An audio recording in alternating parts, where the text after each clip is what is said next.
بسم اللہ الرحمن الرحیم۔ السلام علیکم۔ ہاروت اور ماروت کا قصہ۔ حضرت ادریس علیہ السلام کے زمانے میں انسان بہت بد عمل ہو گئے تھے۔ فرشتوں نے بارگاہ الہی میں عرض کیا کہ مولا، انسان بہت بدکار ہے اور یہ خلافت کے لائق نہیں ہے، انہیں معزول کر دیا جائے یا کم از کم خلیفہ یہ رہیں اور وزیر ہم، تاکہ ہم ان کے بگڑے کام سنبھال لیں۔ رب تعالیٰ کا ارشاد ہوا کہ انسان کو غصہ اور شہوت دیا گیا ہے جس سے زیادہ گناہ کرتا ہے۔ اگر یہ چیزیں تم فرشتوں کو ملیں تو تم بھی گناہ کرنے لگو۔ فرشتے بولے کہ مولا کریم، ہم تو گناہ کے پاس بھی نہ جائیں گے، خواہ کتنا ہی غصہ اور شہوت ہو۔ رب تعالیٰ کا حکم ہوا کہ اچھا، تم اپنی جماعت میں سے اعلیٰ درجے کے پرہیزگار فرشتے چھانٹ لو، ان کو غصہ اور شہوت دے دیتے ہیں، پھر امتحان ہو جائے گا۔ چنانچہ ہاروت اور ماروت، جو بڑے ہی عبادت گزار فرشتے تھے، امتحان میں آ گئے۔ حق تعالیٰ نے ان کو یہ چیزیں یعنی غصہ اور شہوت دے کر شہر بابل میں اتار دیا اور فرمایا کہ تم قاضی بن کر لوگوں کا فیصلہ کیا کرو اور روزانہ اسم اعظم کے ذریعے شام کو آسمان پر آ جایا کرو۔ یہ دونوں 1 مہینے تک ایسے ہی آتے جاتے رہے۔ اتنے عرصے میں ان کے عدل و انصاف کا عام چرچا ہو گیا اور بہت سے مقدمے ان کے پاس آنے لگے۔ ایک روز ایک نہایت حسین و جمیل عورت نے، جس کا نام زہرہ تھا، یہ ملک فارس کی رہنے والی تھی، اس نے اپنے خاوند کے خلاف مقدمہ دائر کیا۔ یہ دونوں اسے دیکھتے ہی عاشق زار ہو گئے اور اسے برے کام کی خواہش کی۔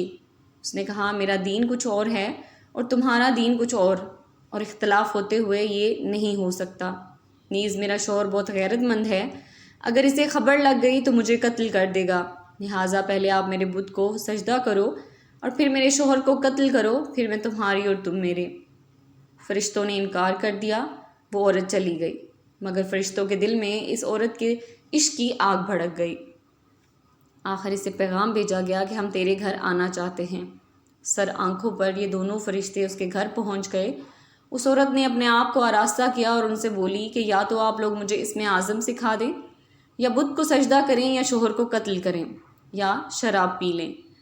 فرشتوں نے سوچا کہ اسم اعظم اسرار الہی ہے، اس کو ظاہر کرنا بہت ظلم ہے، بت پرستی کرنا شرک ہے اور قتل حق العباد، لاؤ شراب پی لیں۔ چنانچہ شراب پی لی۔ جب شراب پی کر مست ہو گئے، زہرہ نے ان سے بت کو سجدہ بھی کروا لیا، اپنے شوہر کو قتل بھی اور اسم اعظم بھی پوچھ لیا۔ زہرہ نے تو اسم اعظم پڑھ کر صورت بدل کر آسمان پر پہنچ گئی۔